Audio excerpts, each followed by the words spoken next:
came in to do these projects at the very end of them. The closer. Yeah, I came in to deal with the legal contracts and the issues near the end. Unfortunately, our economic development director now, Darius, can't be here today, and neither can HBC's CEO, Dan Pecorina. They're not available, so I'm filling in for them. So I've been cramming for the last couple of days, trying to make sure I had all the information available. But I think Winona County is unique because both Winona County as well as HBC have recognized for a really long time how crucial it is to have broadband to everyone within the county.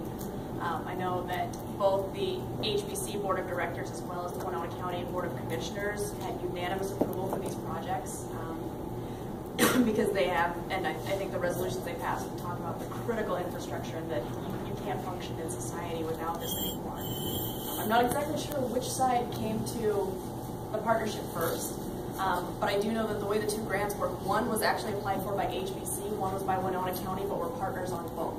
So the grant administration and dollars, I believe, are flowing through Winona County. We're handling that end of things, and HBC is the one doing the work on the ground.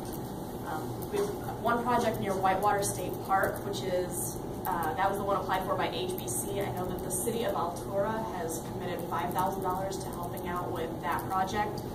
And they're going to be, when they're done, serving 303 households, 106 businesses, and 9 community institutions. And then the Cedar Valley project is the one I'm a little bit more familiar with because I had to do some legal work on it. That's 256 households, 117 businesses, and 3 institutions. Both these projects are right around, I think they said $900,000 projects total, and we asked for about 1/3 of that in grant funds. Winona County took, or committed $100,000 to the Cedar Valley project. That was, our county board voted to do that.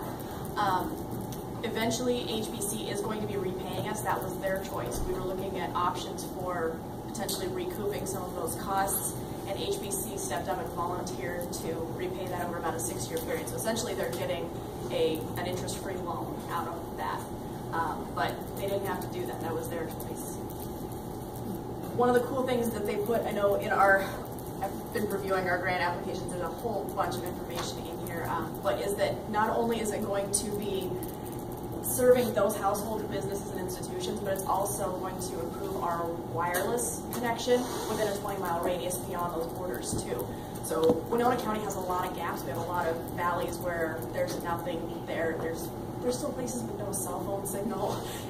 When I was buying a house recently, I knew where I could not look because I have to have high-speed internet and cell phone signal, and that's just something we have to keep in mind. I know that they started by contacting residents in those areas to determine interest, and they got about a 20% response rate, which was 87 postcards, and all but 2 of those were in support. They also got letters of support from townships, institutions, schools, hospitals, legislators, and others. That included 2 city halls and 2 fire departments and a school that are actually in the service areas that didn't have the Wi-Fi signal beforehand. So can you imagine not being able to train your firefighters properly with online trainings because you can't get good high-speed internet in your fire department? That just doesn't make sense anymore. I do know that our projects are expected to complete here by the end of the year. The Cedar Valley one is looking at finishing up in September, and the Whitewater one slowed down a little bit because of DNR permitting, but they should have service in that area in November. So I know from HBC they could not have, or they would not have done these projects without the help of the grant funding, and they're already starting to talk to us about applying for more grant funds and taking the next step to eventually serve all of Winona County and make that available. The one thing they asked when they agreed to repay the $100,000 was that Winona County continue its commitment to border-to-border broadband.